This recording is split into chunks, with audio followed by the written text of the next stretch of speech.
Hello the future officers, I welcome you all to Study Funda. कैसे हो दोस्तों? स्वागत है आपका आज की इस वीडियो में।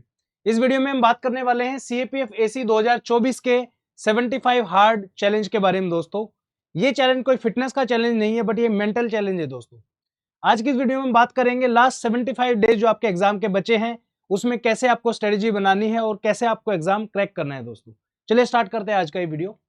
सबसे पहले आप सबको पता होगा जो एग्जाम डेट है आपकी 4 अगस्त 2024 है। Just 75 to 78 days are left in your exam. ठीक है, तो ये लास्ट के जो 75 दिन है इनके अंदर आपकी स्ट्रेटेजी जो होनी चाहिए बहुत बढ़िया होनी चाहिए। कैसे आप एग्जाम को क्रैक करेंगे वो सब चीजें जो है आपको पता होनी चाहिए। सबसे अच्छी बात यह है, जैसे कि आपको पता है वैकेंसीज इस बार बहुत ज्यादा है, तो आप कम स्कोर भी अगर करके आते हो एग्जाम में तो भी आपका सिलेक्शन होने के ज्यादा चांसेस है। रीजन बीइंग वैकेंसी इतनी ज्यादा है तो रिटर्न एग्जाम ऑलमोस्ट 4000 बच्चों के आसपास जो है क्वालिफाई इस बार करने वाले हैं। दोस्तों ठीक है, अभी करंट सिनेरियो जो है, आज ये वीडियो जो बना रहा हूं मैं 19 मई आज हो चुकी है और समवेयर अराउंड आप देखोगे 75 से 78 डेज के आसपास का टाइम आपके पास बाकी है। ठीक है, तो इस कंडीशन में 3-4 तरीके के अलग अलग विचार आपके मन में आ रहे होंगे। ठीक है, अलग अलग कैटेगरी के स्टूडेंट अभी होंगे।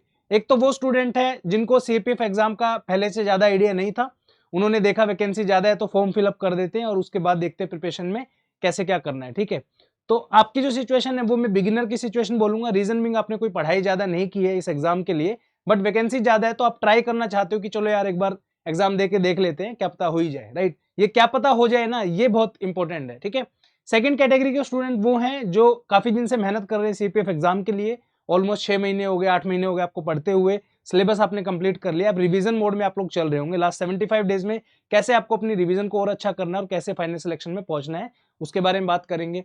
थर्ड कैटेगरी के स्टूडेंट वो होंगे जिन्होंने पढ़ाई जो है ऑलरेडी कवर कर ली है, रिवाइज भी ऑलरेडी चीजें होगी है, टेस्ट सीरीज वाले जो मोड में आप अभी इस टाइम होंगे, तो कैसे आपको इन डेज का यूटिलाइजेशन करना है और कैसे जो है अपना स्कोर बढ़ा सकते हो लास्ट के 75 डेज में अच्छे से प्रैक्टिस करके या रिवीजन करके। ठीक है, इन सब चीजों के बारे में डिटेल में डिस्कस करेंगे। टिल द एंड आपको ये वीडियो देखना है, सब चीजों के बारे में बताऊंगा दोस्तों। ठीक है, चलिए सबसे पहले मैंने आपको बता दिया ये चीजें, बिगिनर, इंटरमीडिएट और एडवांस लेवल पे जो है अलग अलग स्टूडेंट होंगे, तो तीनों ही लोगों के काम की हैं ये चीजें। आपको अच्छे से जो है स्ट्रेटेजी पता चलेगी कैसे आप अपनी खुद की स्ट्रेटेजी बना सकते हो। बहुत बार ऐसा होता है हम जो चीज आपको बताते हैं, ठीक है, वो on the basis of practicality बताते हैं, बट काफी सारे स्टूडेंट के लिए वो स्ट्रेटेजी काम नहीं करती, तो आप अपनी खुद की स्ट्रेटेजी बना सकते हो। जो हम इसमें बता रहे हैं उसको आप मॉडिफाई कर सकते हो। फॉर एग्जाम्पल मैं प्रायोरिटी देता हूँ साइंस को, ठीक है, कि साइंस यार सबसे इंपॉर्टेंट है, 30 क्वेश्चन आते हैं सीएपीएफ में, तो सबसे ज्यादा टाइम आपको साइंस को देना चाहिए। बट हो सकता है कोई स्टूडेंट ऐसा हो जिसने ग्रेजुएशन ही साइंस में किया हो, बीएससी किया है साइंस के अंदर, तो उसको जो है अदर सब्जेक्ट पे ऊपर जो है काम करने की ज्यादा आवश्यकता है। तो ये आपको पता होगा, आप अपने अकॉर्डिंग इस स्ट्रेटेजी को बना सकते हैं। एक जनरल आइडिया आप ले सकते हैं इस वीडियो से, कैसे आपको अपना प्लान अगले 75 डेज के लिए रेडी करना है। ठीक है, चलिए सबसे पहले अब देखिए, अगर हवा में तीर छोड़ोगे तो उसका कोई फायदा नहीं दोस्तों। बहुत बच्चे देखे मैंने, सर मैं 170 नंबर पेपर 1 में ला रहा हूं, पेपर 2 नहीं हो पा रहा है, ये कोई फालतू बकवास करने का कोई फायदा नहीं है।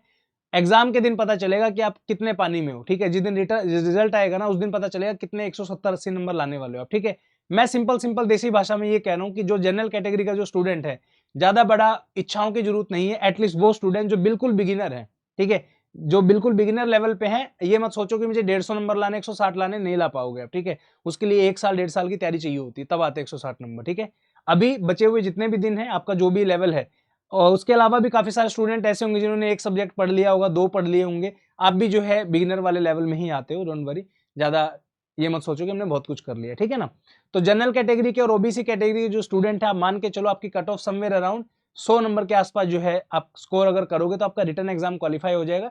कट ऑफ जो है 100 से कम आपकी जाएगी। फॉर एग्जाम्पल ये वो कंडीशन है जब एग्जाम नॉर्मल लेवल का रहेगा। अगर एग्जाम ही यूपीएससी ने इतना इजी बना दिया कि हर दूसरा बच्चा रिटर्न क्वालिफाई कर रहा है तो कट ऑफ बढ़ सकती है, लेकिन तब भी ऐसा नहीं होगा कि 150 नंबर पे चली जाएगी, नहीं, तो भी ऐसा होगा 100 की बढ़ के 110 हो जाए, क्योंकि जो नंबर ऑफ स्टूडेंट जो सिलेक्ट करने यूपीएससी को वो 3 से 4 हजार है, जिसके लिए फॉर श्योर जो है कट ऑफ इनको कम करनी पड़ेगी। ठीक है, उसके बाद जो ओबीसी के जो स्टूडेंट हैं 100 मार्क्स का जो है आप भी टारगेट लेके चलो, क्या 100 नंबर मुझे लाने हैं, तो 100 नंबर अगर मैं लाऊंगा तो मेरे रिटर्न एग्जाम क्वालिफाई हो जाएगा। ईडब्ल्यूएस वाले 95 ले आना और एससी एसटी वाले अपना 85 पे टारगेट अपना रखो कि यार मिनिमम इतने नंबर तो आपके आने ही चाहिए। ठीक है, अब जो है एग्जाम वाले दिन बहुत लोगों को ये होगा कि यार कितने क्वेश्चन अटेम्प्ट करूं क्या नहीं करूं, ये सब चीजें अपने दिमाग से अभी निकाल दो, इनका कोई फायदा नहीं है। इन सब चीजों के बारे में लास्ट में हम बात करेंगे प्रॉपर, जब 4-5 दिन आपके रह जाएंगे ना, सारी वीडियोस आ जाएंगी, कैसे पेपर अटेम्प्ट करना है, कैसे और ज्यादा स्कोर करना है, कैसे स्मार्ट गेस करना है, सब चीजें।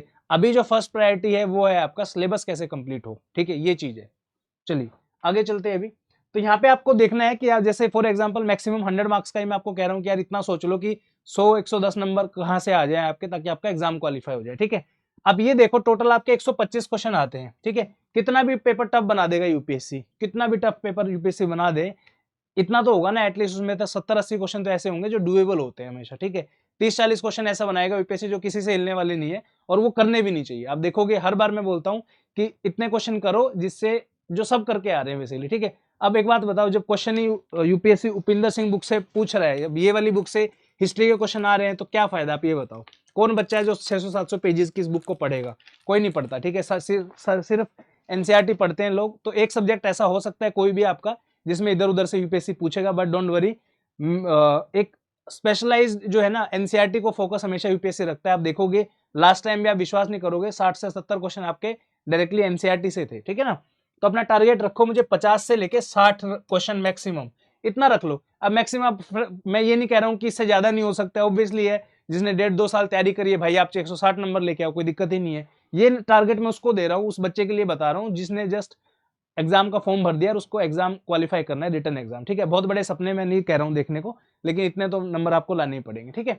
चलिए अब आते हैं स्ट्रेटेजी के ऊपर। देखो एक एक दिन का प्लान देना थोड़ा सा मुश्किल है, रीजन बीइंग एक एक दिन में ना फिर वो चीज हो जाती है। मान लो मैं स्टार्ट किस सब्जेक्ट से करूं, फॉर एग्जांपल मैं ज्योग्राफी से स्टार्ट कर रहा हूं, मान के चलो, ठीक है। हो सकता है ना आपने ज्योग्राफी जस्ट अभी 10 दिन पहले पढ़ी हो, तो आप ज्योग्राफी क्यों पढ़ोगे पहले, ठीक है, आप दूसरा सब्जेक्ट करोगे, ठीक है ना। तो डे वाइज इसमें हम कन्वर्ट कर रहे हैं कि डे के हिसाब से आप कितने कितने दिन में कौन सा सिलेबस कवर कर सकते हो, तो उस हिसाब से आप अपने अकॉर्डिंग इसको सिलेक्ट कर सकते हो, ठीक है। सबसे ज्यादा टाइम हमने इसको दिया है, वो दिया है साइंस को। आपका साइंस में आप देखोगे 13 दिन का टाइम आपका है। ये प्लान जो है आप कभी भी इंप्लीमेंट कर सकते हो, विद इन अ वीक जो है आप इस प्लान को इंप्लीमेंट करना, तभी आप 75 डेज के लिए से फॉलो कर पाओगे दोस्तों, ठीक है। अगेन एक चीज मैं कहना चाहूंगा यहाँ पे, इस प्लान को फॉलो करने से पहले प्लीज आपसे रिक्वेस्ट है, इस बात को सिंसियरली सुनना आप। बहुत बार ऐसा होता है, और ये सबके साथ होता है, आप अकेले नहीं हो, बहुत लोगों के साथ होता है। जब मैं तैयारी करता था मेरे साथ भी ऐसा ही होता था काफी बार, कि आज मान लो आपने इस प्लान को फॉलो करना शुरू किया, ठीक है। विद इन 2 से 3 दिन जो है आपको लगेगा कि यार 75 डेज बहुत कम टाइम बचा है, मेरा नहीं हो पाएगा, ठीक है। अगर इस वाले उस मोड में आप चले गए ना कि सोचने में बैठ गए कि यार होगा नहीं होगा, ठीक है, फिर आपने वो दिन खराब कर दिया, 2-3 दिन ऐसे निकाल दिए, पढ़ाई नहीं करी, फिर 5-7 दिन के बाद फिर आप सोच रहे हो कि यार अभी तो 60 दिन बाकी है, मैं और मेहनत करूंगा, थोड़ा सा और मेहनत करूंगा, ठीक है। ये वो वाली मूवी देखी है आपने, धमाल मूवी है, उसमें देखा है आपने कि एक पुल होता है वो टूट जाता है, गाड़ी को उसके ऊपर से भगाना होता है, ठीक है। एक पत्थर फेंक देते हैं, तो पहले उनका क्या होता है, डिसाइड होता है कि 60 किलोमीटर की स्पीड से अगर जाएगा तो ये इसको पार कर लेगा, ठीक है। फिर उस पर गलती से ना एक पत्थर फेंक देते हैं, वो फिर वो टूट जाता है, फिर बोलता है कि अभी 80 किलोमीटर पर घंटे के हिसाब से कूदेगा तो इस पुल को पार कर देगा, ठीक है। फिर एक और पत्थर फेंकते फिर वो टूट जाता है। तो ऐसे ऐसे कर करके वो अंत में गाड़ी तो लाते हैं, लेकिन वो बीच में अटक जाती है। उसका रीजन यही है, अगर आप ज्यादा सोच विचार करोगे तो नहीं होने वाली चीज, ठीक है। अपने आप पे भरोसा रखो, अपनी स्ट्रेटेजी पे भरोसा रखिए, और बिलीव मी इतने दिन में इसको कवर करना बहुत ज्यादा मुश्किल नहीं है, ठीक है। सबसे पहली चीज, इस स्ट्रेटेजी को फॉलो करने के लिए आपको डेली 6 से 7 घंटा मिनिमम आपको पढ़ना ही पड़ेगा। अगर आप में से कोई भी बच्चा ऐसा है जो 3-4 घंटे पढ़ के सोच रहा है एग्जाम क्वालिफाई हो जाएगा लास्ट के दिनों में, और आपने पहले कुछ नहीं पढ़ा, तो आप इसको स्किप कर सकते हो, आपसे ये एग्जाम नहीं होने वाला है। रीजन बीइंग लेवल आता है, मतलब यूपीएससी का एग्जाम 3 घंटे पढ़ के 50-60 दिन में एग्जाम क्वालिफाई नहीं होता है, ठीक है। ये चीज है, 6 से 7 घंटा डेली पढ़ो। सभी चीजें जो आपका टाइम वेस्ट करती हैं, सब कुछ इस टाइम पे सब छोड़ दीजिए, चाहे आपके वो घर वाले हों, चाहे आपकी गर्लफ्रेंड हो, बॉयफ्रेंड हो, पति पत्नी, जो भी है XYZ, सब कुछ छोड़ के सिर्फ और सिर्फ आपका एक ही फोकस होना चाहिए, मेरा एग्जाम में मुझे कैसे रिटर्न क्वालिफाई करना है। क्योंकि रिटर्न अगर आपका क्वालिफाई हो गया, फिर आपका ये मान के चलो 70-80% काम हो गया, फिर सिर्फ नॉर्मल पीईटी होगा, देन आपका इंटरव्यू होगा, ठीक है। गर्ल्स कैंडिडेट के लिए और मैं बताना चाहता हूँ, अगर आपकी कैटेगरी है तो बहुत बढ़िया है। ऑन एन एवरेज गर्ल्स को जो है बॉयज के मुकाबले में थोड़े अच्छे मार्क्स मिलते हैं। रीजन बीइंग बहुत कम लड़कियां ऐसी होती है जो इंटरव्यू स्टेज तक पहुंच पाती है, तो आपके लिए और एडवांटेज है। नॉर्मल अगर किसी इंटरव्यू में बच्चे को 90 नंबर मिलेंगे, तो चांसेस आर देयर 95-97 मार्क्स आपको मिल जाएंगे, क्योंकि काफी कम लड़कियां एग्जाम क्वालिफाई करती हैं, ठीक है। तो यूपीएससी भी चाहता है कि ज्यादा से ज्यादा जो है वुमन भी आए फोर्सेज के लिए, ठीक है। तो हमने पहले 13 दिन जो है साइंस को दिए। अब देखो इसमें दो चीजें हो सकती थी, हम बोलते कि साइंस को आपको एक हफ्ते में करना है, तो थोड़ा सा प्रैक्टिकल पॉसिबल नहीं है। 2 बुक आपको पढ़नी है, 9वीं और 10वीं क्लास की, ठीक है। अब 2 बुक को 7 दिन में पढ़ना थोड़ा सा मुश्किल हो जाएगा, इसलिए हम इसको 13 दिन दे रहे हैं, यानी कि ऑलमोस्ट 2 वीक आप मान के चल सकते हो, ठीक है। इसमें जो है आप कैसे पढ़ोगे इसको, फिजिक्स, केमिस्ट्री और बायोलॉजी वाइज पढ़ो। ऐसा नहीं होना चाहिए 9वीं का पहला चैप्टर पढ़ रहे हो, फिर दूसरा, तीसरा, चौथा, पांचवा। इसमें दिक्कत क्या होगी, सब कुछ मिक्स हो जाएगा आपका, ठीक है। फिजिक्स के अगर आप चैप्टर पढ़ रहे हो तो फिजिक्स के ही पढ़ो सारे चैप्टर, ठीक है। फिर केमिस्ट्री पढ़ रहे हो फिर केमिस्ट्री पढ़ो सारा, ठीक है। इस तरीके से इसको डिवाइड कर सकते हो आप, कोई दिक्कत नहीं है। अगर आप बोलोगे कि सब्जेक्ट वाइज वीडियो बनाओ, कौन कौन से इंपॉर्टेंट टॉपिक्स हैं, मैं वो भी बना दूंगा। कमेंट सेक्शन में कमेंट करना पड़ेगा आपको कि सर सब्जेक्ट वाइज स्ट्रेटेजी भी बना दीजिए, कौन कौन से इंपॉर्टेंट टॉपिक एग्जाम में आते हैं, तो उसके ऊपर भी हम एक पूरी सीरीज चला देंगे। ज्योग्राफी में क्या आता है, इसमें क्या सब कुछ, ठीक है ना। तो साइंस आपको पहले 13 दिन जो है इसको पढ़ना है। साथ में दो चीजें ऐसी मैं आपको मैंडेटरी बता रहा हूं जो आपको ऑन द डेली बेसिस करनी है। बहुत ज्यादा टाइम आपको नहीं लगेगा इसमें, सिर्फ और सिर्फ आपके 1 से 1.5 घंटा आपको इसको देना है, ठीक है। 1.5 घंटे में क्या करना है आपको, पेपर 2 की जो है आपको डेली प्रैक्टिस करनी है, ठीक है। कुछ भी लिखो आप, ऐसे लिखो, रिपोर्ट लिखो, काउंटर आर्गुमेंट लिखो, कुछ भी लिखो, doesn't matter, but make sure कि आप लास्ट के 70 to 75 डेज डेली बेसिस पे कुछ ना कुछ रिटर्न प्रैक्टिस आप कर रहे हो, ठीक है। ज्यादा टाइम नहीं लगता है, कैसे में 15 मिनट लग जाएंगे, 20 लग जाएंगे हद से। यहाँ इसका एडवांटेज क्या होगा, एग्जाम में जब आप बैठोगे तो आपने अगर 60-70 टॉपिक लिखे होंगे ना, तो वहां पे आपको कॉन्फिडेंस आएगा कि हाँ यार ये पेपर में पूरा कर सकता हूँ। नहीं तो बहुत बच्चे ऐसे हैं जो डायरेक्टली एग्जाम हॉल में जाके लिखते हैं, 3 घंटे जो होते हैं ना एग्जाम के, फिर वो 6 घंटे के बराबर होते हैं, क्योंकि टाइम पास ही नहीं होता है। क्योंकि एग्जाम तो आपको पता है आप लिख नहीं पाओगे, तो वहां बैठे रहते हो, घड़ी की तरफ देखते रहते हो, कब 3 घंटे होंगे, कब आप घर जाओगे, ठीक है ना। तो ये काम आपको नहीं करना है। तो on the daily basis from day 1 to day 75 या 70 डेज तक बोलो, 70 दिनों तक आपको डेली बेसिस पे पेपर 2 की प्रैक्टिस करनी है। और क्या चीज करनी है डेली बेसिस पे, वो करना है आपको करंट अफेयर। ये देखिए, ठीक है। करंट अफेयर ज्यादा नहीं मैं कह रहा हूं, बहुत बड़ी उम्मीदें नहीं दे रहा हूं, सिर्फ और सिर्फ जनवरी से लेकर जून तक का करंट अफेयर पढ़ो, इट्स मोर देन एनफ, ठीक है। जनवरी, फरवरी, मार्च, अप्रैल, मई, जून, 6 महीने का करंट अफेयर है आपका। अगर स्टडी फंडा की मैगजीन आप देखोगे तो हर महीने की 30 पेजेस की होती है, तो तकरीबन 200 पेज आपके हो जाएंगे मैक्सिमम, ठीक है। उसमें हमने हर मैगजीन के पीछे प्रैक्टिस क्वेश्चन भी दिए हैं, 40-40, 50-50 क्वेश्चन, तो वो भी आपके साथ के साथ प्रैक्टिस हो जाएंगे, ठीक है। तो ये 200 पेजेस है आपके। अगर आप 60 दिन में इनको पढ़ते हो तो डेली की एवरेज आपकी कितनी आएगी, ठीक है, 3 पेजेस की, 3 से 4 पेजेस की। बट आप 3 से 4 पेजेस में पता भी नहीं चलेगा, आप एक एक दिन में 5-5, 6-6 करंट अफेयर पेज नॉर्मली पढ़ सकते हो।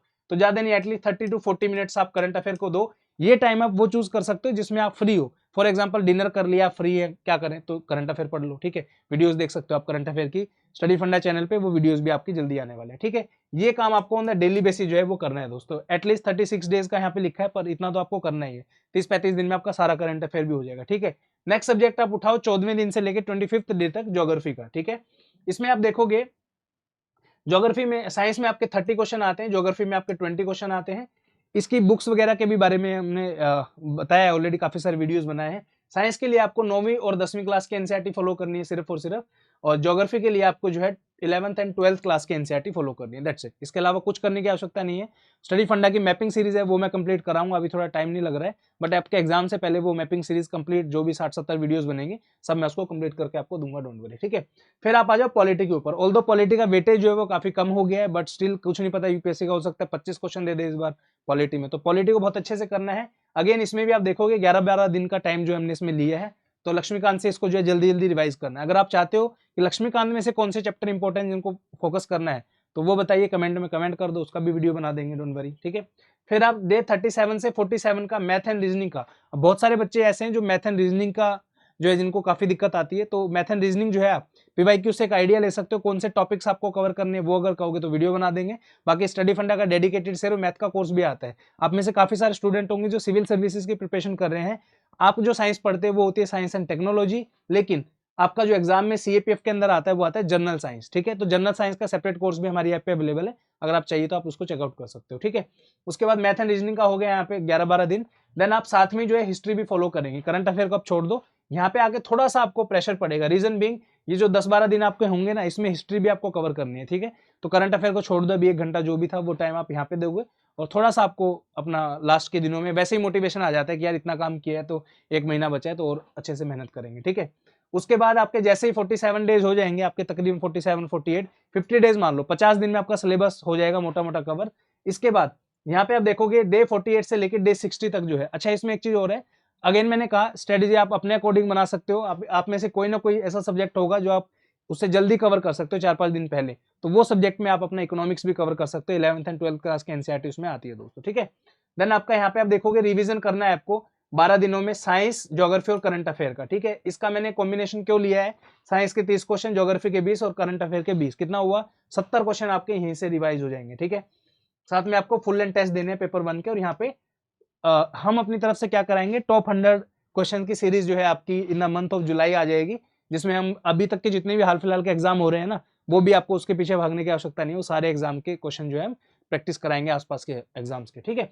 देन आपका क्वेश्चन पेज नंबर, सॉरी क्या हो गया है, 61 से लेके 70 डे तक जो है आप पॉलिटी, हिस्ट्री और मैथ रिवाइज कर सकते हो। साथ में आपको फुल एंड टेस्ट देना है और करंट अफेयर देना है, ठीक है, पढ़ना है आपका। लास्ट 5 दिनों में जो है फैक्चुअल डेटा आप जो है रिवाइज करोगे, सारे के सारे important article, dam, river, catchment area, उसके बाद आपके कौन से माउंटेन पासिस हैं, कौन सा आर्टिकल है, कितने शेड्यूल है, सुप्रीम कोर्ट का क्या आर्टिकल है, रिट्स कौन कौन सी है, ठीक है। हिस्ट्री में आपकी टाइमलाइन आपको पता होनी चाहिए, कौन किसका मंत्री था, फर्स्ट लॉ मिनिस्टर, फलाना ढिमकाना, ये सारी की सारी चीजें लास्ट 5 दिन में आप जो है इसको कवर करोगे, ठीक है। इन लास्ट 5 दिनों से बिलीव मी सारे फैक्ट अगर आप याद करके जाते हो तो एटलीस्ट 5 से 10 क्वेश्चन आपके इन फैक्चुअल डेटा से आपके कवर हो जाएंगे, ठीक है। तो ये है आपका, यहाँ पे फिर करंट अफेयर पढ़ना है, लास्ट के 5 दिन में अच्छे से रिवाइज करना है, सारी मैगजीन आप इजिली कर दोगे और यहाँ पे जो है आपका सारे 75 डेज खत्म हो जाते हैं, ठीक है। अब इसमें से आप टेस्ट की अगर बात करें तो टेस्ट जो है आप जो है वीकली बेसिस पे दे सकते हो, काफी सारे टेस्ट सीरीज मार्केट में अवेलेबल, आप किसी की भी ज्वाइन कर सकते हो, कोई दिक्कत नहीं है, जो टाइमली आपकी कॉपी चेक कर दे और फीडबैक आपको प्रोवाइड कर दे, ठीक है। चलो नेक्स्ट है आपका सोर्स की अगर बताएं तो सोर्स मैंने बता दिया आपको, साइंस का 9वीं 10वीं की एनसीईआरटी है, साथ में लूसेंट आप पढ़ लेना, ज्योग्राफी 11th है 12th एनसीईआरटी, पॉलिटी लक्ष्मीकांत के लिए, मैथ एंड रीजनिंग पीवाईक्यूज और फिर स्टडी फंडा का कोर्स भी आता है वो आप देख सकते हो, ठीक है। उसके बाद हिस्ट्री का जो है आप एनसीईआरटी 12th क्लास का पढ़ सकते हो। उसके बाद मैथ एंड साइंस का एक यूट्यूब चैनल है, बलविंदर लाइव करके सर हैं, बहुत अच्छा मैथ जो है कवर कराते हैं, आप उनका चैनल भी चेकआउट कर सकते हैं, वहाँ पे सारे पीवाईक्यूज जो हैं सर ने कवर कराए हैं, तो बहुत अप्रिशिएशन की बात है भाई, मैथ को जो है कोई हाथ भी नहीं लगाता, सर ने सारे मैथ के जितने भी क्वेश्चन है सारे कवर कराए हैं, बलविंदर लाइव करके चैनल, आप उसको चेकआउट कर सकते हो, ठीक है। उसके बाद इकोनॉमिक्स है, इकोनॉमिक्स आप 11th और 12th क्लास की एनसीईआरटी आपको इसमें पढ़नी है दोस्तों, ठीक है। तो ये तो था कि 75 डेज में आपको कैसे कैसे सिलेबस कवर करना है। अब आप में से अगर जो बिगिनर स्टूडेंट्स हैं, अगर आप खुद से नहीं पढ़ पा रहे हो तो आपको चाहिए कि कोई एक्सटर्नल हेल्प आपको अगर चाहिए तो स्टडी फंडा कोर्स अवेलेबल है। हमने साइंस को 45 आवर्स में, geography 45 hours, polity 42 hours, reasoning 30 hours, math and reasoning, economics 12, history 45, environment 3, total जो है 220 घंटे का हमारा कोर्स है। डेली अगर आप 5 घंटे भी पढ़ते हो तो 45 डेज में आपका सारा का सारा सिलेबस कवर हो जाएगा, ठीक है। इसमें एडवांटेज क्या रहेगा कवर करने का वो मैं आपको बताता हूँ। इसमें एडवांटेज आपका ये रहेगा, मान लो साइंस में आप लाइट का चैप्टर पढ़ रहे हो, ठीक है, लाइट के चैप्टर में पूरा हमने एनसीईआरटी बेस आपको लाइट का चैप्टर पढ़ाया, सारी एनसीईआरटी कवर कराई प्रॉपर तरीके से, जो जो फॉर्मूले हैं न्यूमेरिकल कराए सब कुछ। इसी लाइट के चैप्टर में हमने साथ में कम से कम 30 से 40 पीवाईक्यूज ऑफ लाइट के चैप्टर पे जो आज तक किसी भी एग्जाम में आया है, सीएपीएफ, सीडीएस, एनडीए, तो वो जो है पीवाईक्यूज भी साथ के साथ में करा दिए। मतलब अगर मैं पीवाईक्यूज को हटा दूं तो ये कोर्स हमारा टोटल 220 घंटे की जगह जो है 150 से 160 घंटे में कवर हो सकता है, ठीक है, अगर आपको पीवाईक्यूज नहीं देखते हैं। बट मैं रिकमेंड करूंगा कि आप पीवाईक्यूज भी देखो, रीजन बिंग एग्जामिनर की साइकोलॉजी आपको पता चलती है कि कैसे क्वेश्चन पूछता है वो, ठीक है ना। तो ये कोर्स अवेलेबल है, स्टडी फंडा ऐप पे है, आप जाके इसको चेकआउट कर सकते हो, 5999 का है। इसमें ये नोट्स जो है हमारे रिविजन के लिए, इनको भी आपके घर पर जो है हम डिलीवर कर देंगे, ठीक है। तो इसके अंदर पेपर 2 का भी कोर्स इंक्लूडेड है, वो भी आप चेकआउट कर सकते हो, उसमें भी देख सकते हो, ठीक है।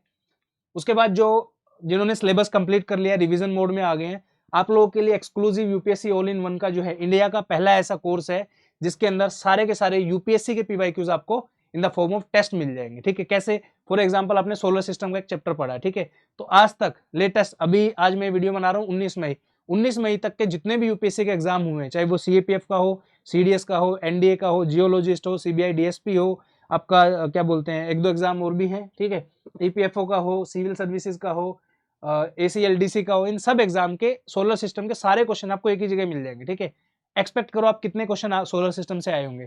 मैं आपको बताना चाहूंगा सोलर सिस्टम से तकरीबन 50 प्लस क्वेश्चन जो है 52 के आसपास जो है क्वेश्चन अभी तक हमें मिल चुके हैं। मतलब सोलर सिस्टम आपने पढ़ लिया ऑलरेडी। अब चलो यूपीएससी के क्वेश्चन देखते हैं, कोई 2009 में आया होगा, कोई 2013 में आया होगा। बाय द वे ये क्वेश्चन बहुत ज्यादा रिपीट होते हैं, इसका एक्सक्लूसिव वीडियो कल मैं लेके आ रहा हूँ आपके लिए, वो आप जरूर देखना कि कैसे कैसे क्वेश्चन रिपीट करता है यूपीएससी और कैसे आप इस कोर्स से एडवांटेज ले सकते हो। फीस बहुत ही मिनिमम हमने इसकी रखी है ताकि हर बच्चा इसका एडवांटेज ले सके, तो इसकी डिटेल जो है कल आ जाएंगी और ये आप चेकआउट कर सकते हो। पेपर 2 की टेस्ट सीरीज के लिए आप स्टडी फंडा का ये वाला कोर्स आप देख सकते हो।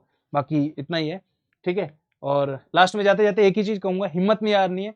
अगर आपको लगता है कि आप कर सकते हो तो डेफिनेटली आप कर सकते हो, please go for it, don't give a second thought, ठीक है। आपको सोचना भी नहीं है, अगर आपको लग रहा है कि एग्जाम में कर दूंगा तो करो, कोई दिक्कत नहीं है। आपने किसी और का कोई कोर्स परचेज कर रखा है, कोई दिक्कत नहीं है, गो फॉर इट, ठीक है। जस्ट कॉन्फिडेंट रहो और एक बार जो शुरू कर दिया ना उसे पूरा करके ही हटना पीछे। ऐसा नहीं होना चाहिए 5-7 दिन जो उसमें पढ़ाई करी, छठे दिन लग रहा है यार कम टाइम बचा, नहीं होगा। टाइम कम नहीं है, लेकिन आप पूरे दिन अगर सिंसियरिटी से पढ़ोगे डेफिनेटली आपका एग्जाम क्वालिफाई हो जाएगा, कोई उसमें डाउट ही नहीं है, ठीक है। अगर इन केस ऐसा हो कि माइंड में थोड़ा सा डिस्टर्बेंस हो रहा है, मन नहीं लग रहा है, कुछ भी है, drop a message on WhatsApp, या फिर आप स्टडी फंडा के ऑफिस में भी आके मिल सकते हो, बैठ के एक कप चाय पियेंगे और डिस्कशन करेंगे। ठीक है, इस वीडियो में इतना ही, मिलते हैं नेक्स्ट वीडियो में, तब तक के लिए थैंक यू सो मच, जय हिंद। इन सभी कोर्सेज के जो लिंक है वीडियो के डिस्क्रिप्शन में मिल जाएंगे आपको। मिलते हैं कल ऑल इन वन की वीडियो में। थैंक यू सो मच, जय हिंद।